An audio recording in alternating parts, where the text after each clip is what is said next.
Well, hello there. Good morning. Good morning. We're at Rock and Soul Hostel. We are at the basement. Not in the hostel. Breakfast is in a couple minutes. We're still trying to decide what to do today as far as the plan for hiking.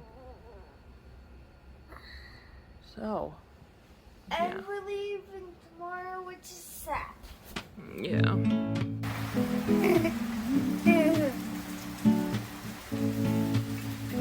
Still at the hostel, Mamma Mia. waiting for the rain to pass. Mamma Mia. Coco? Alright. It's pretty late. We're trying to get out of here. Janelle is not happy. She does not like leaving hostels or leaving hotels. Hostels. Or leaving shelters. Or leaving her quilt in the morning. Or leaving the tent in the morning. Or leaving after a break. Basically, yeah.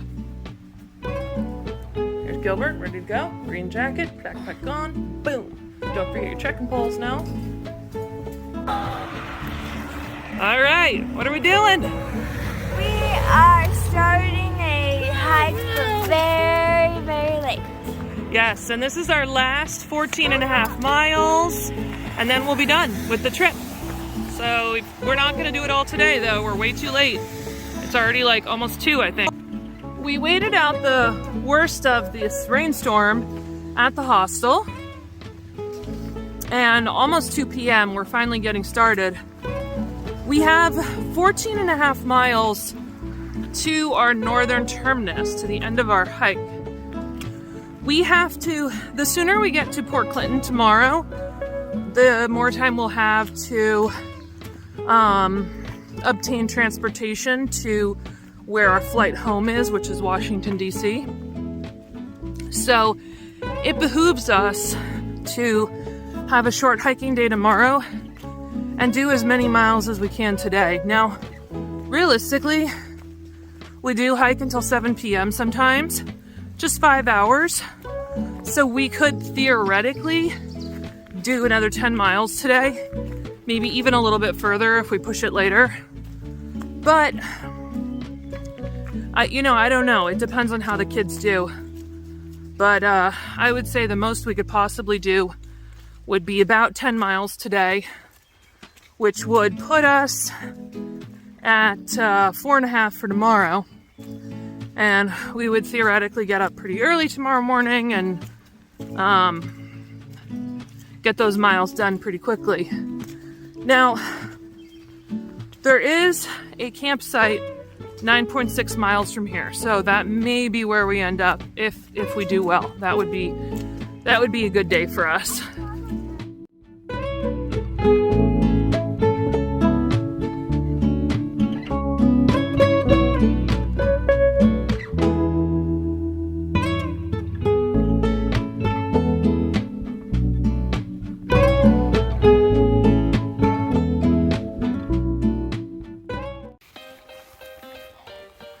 We're going through a rocky section of the trail. Don't go back there, Mom. I'm not going back. Right here, right in the middle of the trail, there is a wasp's nest under one of those rocks. I got stung 6 times. Janelle got stung 3 times. And Gilbert got stung twice. It is incredibly painful. Beyond painful. So here's one of my stings. It's bleeding a little bit. But it's so painful that all of my hairs on my body are standing on end just because of the sheer pain. I got 3 stings right down here. 1, 2, 3. And then and another one right there. And then on the other leg. And Janelle's got one there. I mean, the kids were screaming and crying, and I hadn't gotten any stings yet, and I was like, what's going on? What's going on? And then I was afraid they'd been bit by a snake, because there's snakes in these rocks. I went back to get Janelle's poles, which she had dropped and run, and that's when I got stung, and it was so painful. I started screaming, didn't I? Yeah, I started crying with, I couldn't even control it because the pain is like, and even now, like I can feel the poison coursing through my legs. Like you can see I have goosebumps. I don't know if the camera can pick that up, but like my whole body is covered with goosebumps because of the incredible pain there. Like not far, it's like right there where that rock is coming up. Like right there. Oh, I can see some of these guys flying around over there. So these wasp stings, these wasp stings, like it's weird because as we're walking, we're still feeling like shooting pains from them. I actually got 4 stings on one ankle, and my whole ankle is like blowing up, and I feel my lips starting to swell. You know, like they do, because I get hives a lot, and I feel hives coming up on my lips. But it's weird because these stings, like, they happened. It was really painful for like 3 minutes. You know, it was like, I'm Coyote Pearson, about to enter the sting zone. And I was like really bad for like 3 minutes, but then it's been like 10 minutes now. The pain is still like coursing through us from these stings. Like as we walk, like the sting sites, there's still these like jabbing needles of pain. I can feel the venom coursing up my leg. I can actually feel it moving up my leg. All right, well, we've all had a little cry, and I think we're all starting to feel a little bit better after having a little cry. I was feeling very sorry for myself. The plan is for today is to hike 2.1 miles to a campsite and get all cozy and watch a family movie. And then the deal for tomorrow is doing 6.5 miles, and that's how we'll get to Port Clinton, and then we'll decide after that. Yeah. Okay. How are your bites feeling? Still painful. Gilbert's feel better. Mine are still painful as well. Mine is trying to push me down to the floor, but I'm too strong. I'm still getting like shooting pains. Yes, me too. Yeah. Janelle and I got a lot more stings. We made it to a campsite. It's a little stealth site about 6 miles from Port Clinton. It's past the last shelter before Port Clinton, so that we have, you know, kind of a short day into Port Clinton tomorrow. It's really cold. The weather has turned. It's not raining, but it is really, really chilly, and the lows are supposed to be in the 40s tonight.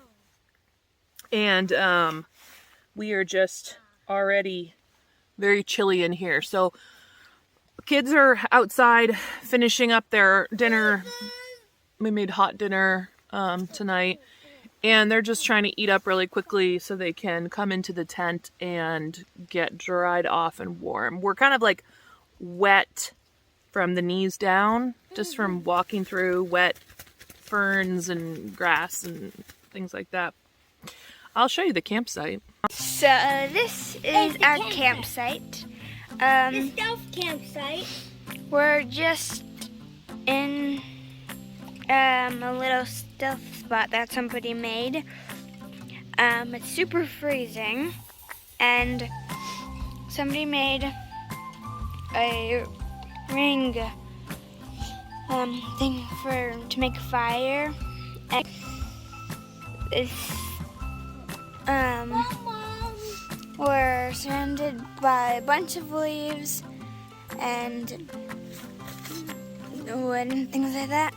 And then down there is just a little creek. where you get water from. Ow.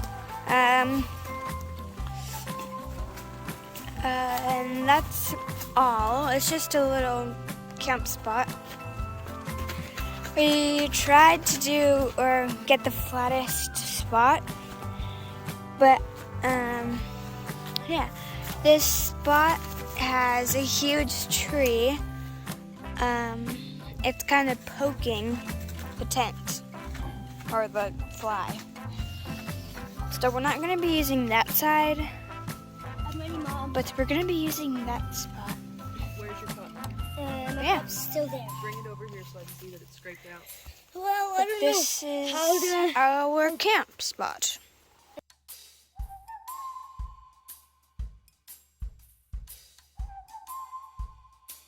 Okay. Yes. I should say this segment is about clothes. Okay, so what do we wear to bed if it's cold? Okay. We wear synthetic pants, Yep. Leggings. leggings, whatever. And what a about on top? synthetic top. And Janelle is like a ninja. 'Cause she's Yeah. black on black. And then on our feet, Some very darn tough socks. yep. Those are so comfortable. Mom is in love with the ones I'm wearing right Yeah. Even though they're kid size, they fit me. And then we wear darn tough socks at night usually that are the high ones, Yeah. Mine are especially if high. it's cold. Janelle, And then maybe if it rains tonight and it's really cold. we're making a video. I'm wearing synthetic leggings also, and then These are the ones she wears at home also. yeah, and then I have a synthetic top. I'm not wearing wool on this trip. I'm wearing this brand called Rabbit, which is like from California. And I think it's so comfortable. It's really soft, and it seems to deter stinkiness like fairly well. And then we also each have a puffy coat. And Janelle's and Gilbert's are Patagonia, and mine is Mountain Hardwear. And then when it is raining, we have waterproofs that we wear. We also wear these when it's cold. Oh, I left mine out there because it was wet. Okay. Well, you should probably get it because it'll get more wet tonight with dew. And mine is an outdoor research. The kids have Marmot Precip jackets. And girls and boys. So that is what we wear to bed. Hey, pick it off, Oh, if it's under the vestibule, it's fine. We forgot to record an outro again last night because we watched a family movie on my phone in the tent. And then it got late and we all fell asleep. So that was our day.